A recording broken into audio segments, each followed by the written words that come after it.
Eu sou Yuri, sejam bem-vindos ao meu canal e neste vídeo eu irei falar sobre o 11º episódio da segunda temporada de Solo Leveling. O episódio retoma de onde havia parado, né, com a decapitação da Shimizu e logo depois temos ali tanto a morte do Kenzo quanto a do Fujishima, né. Fujishima é o último a morrer ali, ele ainda tenta perseguir o Beru para atacar ele, mas acaba sendo decapitado também, né. O Beru só vai na cabeça. Em todo ele vai direto para arrancar a cabeça para garantir a morte. Os três morrem ali sem nem conseguir fazer nada contra o Beru.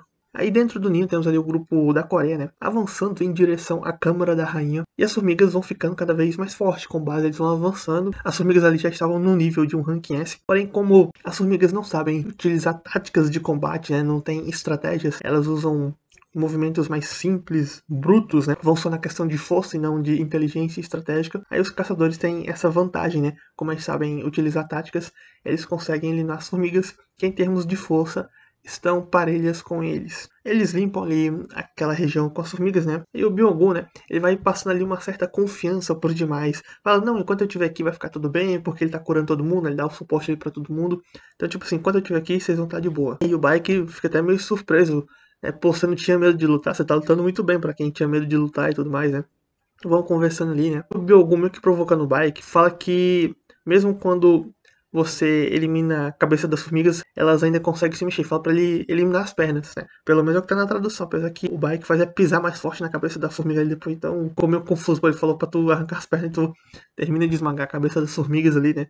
Que as formigas ainda estavam conseguindo se mexer por algum tempo, mesmo tendo a cabeça destruída. Pelo menos é o que estava na legenda. O Taegil questiona se eles estão indo pelo caminho correto, né? E a Cha, ela diz que tá sentindo um cheiro bem forte à frente, né? E o Choi também aproveita ali para dar uma provocada no Baek. Ó, se tá tão perto assim, então o Baek consegue enxergar, não é mesmo? O Baek usa ali a sua visão apurada e consegue identificar o caminho que leva até a rainha, né? Ele identifica ela caminho e percebe que ela está na câmara mais profunda e muito bem protegida. E o Baek faz ali um discurso, né? Dá uma motivada no pessoal ali e eles partem em direção à rainha. Do lado de fora do ninho, o Ipei e o Kei tinham ido até onde estava o grupo Charlie, né? No caso, era Shimizu, Fujishima e o Kenzo. E eles estão vasculhando ali a área. E o Ipei vê o óculos do Fujishima ali no chão e toda aquela poça de sangue, então ele já começa a imaginar ali que o pior aconteceu. Do nada o Kei começa meio que a passar mal, né? Ele começa a sentir um cheiro muito forte e horrível. Assim como a Cha, ele também tem um nariz sensível por conta dessa questão dos caçadores aí. Quanto mais forte a pessoa, mais horrível é o cheiro pra ele, né? Tem uma situação semelhante à da Cha, só que o dele é muito mais sensível. Então ele começa a passar mal ali por conta do cheiro que tá sentindo. E era muito forte, então ele já tava ficando assim, preocupado, tava começando a ficar com medo ali pra caramba, que nível absurdo de poder esse. Tanto que ele dá um grito ali, um rugido e cria o seu gelo ali ao redor, meio que para se proteger, bem como atacar esse inimigo poderoso que ele estava sentindo. Porém, como vemos ali, né, esse gelo que ele cria, nessa parede de gelo que ele cria, não afeta em nada o Beru, e tanto o Kei quanto o Ipei são eliminados também. Mostra ali também a Kanai e o Kumamoto, né, tendo que lidar com algumas formigas, apesar da preocupação com seus companheiros que não respondiam, eles tinham perdido contato e não estavam mais conseguindo, e eles ali estavam demonstrando preocupação, só que eles tinham serviço a fazer. De volta à Câmara da Rainha, o pessoal da Coreia havia chegado até lá, né? E começa ali o confronto contra os soldados que estavam protegendo a Rainha, com o Ma fazendo o papel de tanque, né? Atraindo ali a atenção das formigas, enquanto os outros ali eliminavam, né? E o pessoal ali vai se soltando, usando as suas habilidades ao máximo, né?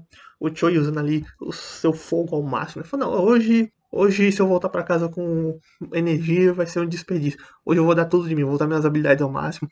O Baek também, ele usando a sua transformação por completo, apesar dele não gostar da forma bestial dele, né, quando ele fica ali completo, ele não gosta de ficar daquela forma, mas se for, não, temos que completar a raid, então vamos dar tudo de si. O cara que tava ali gravando a raid, o chefe escuta o tom com audiência de 80%. Chega mais perto aí pra você pegar uns ângulos diferentes. E o cara só observando aquilo, vai chegar perto e o Byung-gun segura ele e fala, ô meu camarada, tá querendo morrer? Tu for muito pra frente, tu vai ficar em perigo.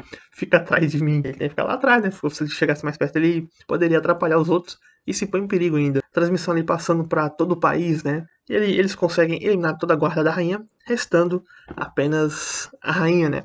E o Ma continua ali aguentando os golpes, né? Fazendo seu papel de tanque, atraindo a atenção da rainha e suportando os golpes dela, enquanto os outros mantinham o ataque, né? A Chao, o Taegu, o Baek, o Choi, todo mundo ali atacando a rainha e o Ma segurando. Em um determinado momento, a rainha ela começa a liberar uma espécie de névoa venenosa, né? Que começa a corroer o Baek e o Ma. Porém, o Byung-gun usa sua cura e eles ficam bem, né? A rainha, de forma inteligente, ao ver aquilo, então esse cara tá curando vocês, mira pra atacar o healer, só que o Ma, ele bloqueia, né? Fala, não, nosso healer você não toca. E o Choi aproveita ali e joga seu foguinho nela. E nesse momento a rainha, ela dá um grito bem alto, né?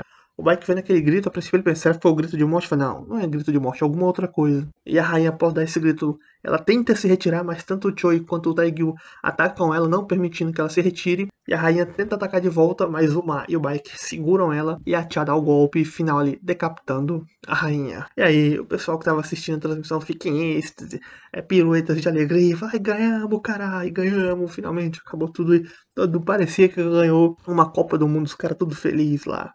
E como é comentado, né, com a rainha eliminada, dentro de um ano as outras formigas morreriam aproximadamente. As formigas, elas têm um ano de vida ali, então depois de um ano sem rainha para produzir mais, elas iriam sumir. Só que o Baek, ele ainda estava preocupado com aquele grito da rainha, né?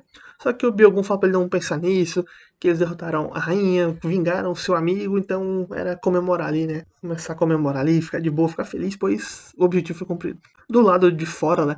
Lá nos navios, o vice-líder da guilda do Goto lá percebe que o sinal de interferência com as formigas cai, o sinal para de funcionar, não está mais funcionando, não está sendo mais útil, e as formigas, elas começam a retornar para dentro do ninho, né? E o Goto acha isso estranho, tipo, tava funcionando de boa e agora parou do nada, né? E dentro do ninho, o Choi, ele sentiu que a sua gaiola que ele tinha colocado para tampar a entrada do ninho foi quebrada. E aí o pessoal ali da Coreia começa a achar isso estranho. Como assim? Quebrou? Como assim a formiga tá voltando? A gente ainda tem tempo, era pra ter mais tempo. O que tá acontecendo? Então eles começam a raciocinar ali, né? Que aquele grito da rainha foi um pedido de ajuda. Contudo, a tia até comenta, não, mas a gaiola do Mestre Choi não é tão fraca assim, não era pra essas formigas conseguir quebrar assim tão facilmente. E o Baek, ele percebe que algo está vindo, que algo está chegando. Surge ali então uma formiga negra. E eles sentem ali o poder avassalador daquela formiga. A tia mesmo fica de joelhos ali por conta do cheiro, daquela presença arrepiante que ela tá sentindo, né? Ela e os outros ali perceberam na hora que aquilo estava num nível completamente diferente. O Mark também estava sentindo a pressão, ele pensa, a gente tem que fazer alguma coisa antes que esse cara nos ataque. E ele até tenta dar um passo ali na frente, mas ele sentiu como se metade do seu corpo fosse destruído. E o Beiro passa ali por eles andando, tipo assim, ignorando eles, sem dar a mínima bola. Tipo assim, tô nem aí pra vocês. Aí o Beiro devora ali a cabeça da sua rainha, né? Pra conseguir as habilidades, lembranças dela, né?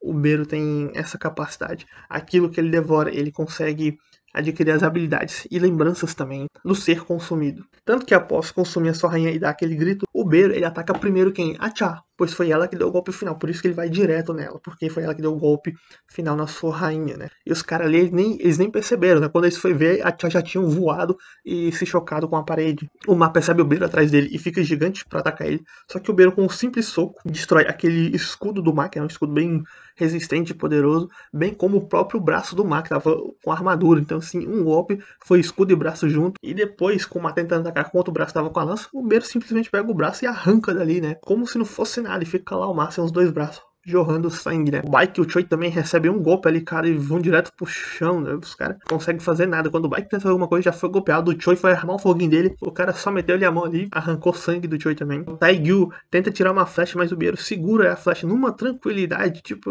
isso aqui não é nada pra mim. E depois dá uma porrada no Taegyu ali, fazendo ele voar. O Ma, que havia sido curado, volta pra luta ali, começa a lutar com aquela formiga negra, né?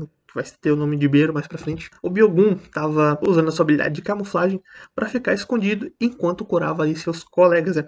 Ele dá uma cura mínima em todo mundo ali e no Ma dá uma cura mais reforçada porque o Ma tava lutando ali com o Beiro a princípio. Só que mesmo com ele dando uns buffs no Ma, o Beiro tava brincando ali com ele, né? Se esquivando de boa e depois brinca ali com o Ma, né? Negócio de Deus fraco do final dos Vingadores, com o Hulk e com o Loki batendo de um lado pro outro. Agora foi o Beiro que fez com o Ma, né?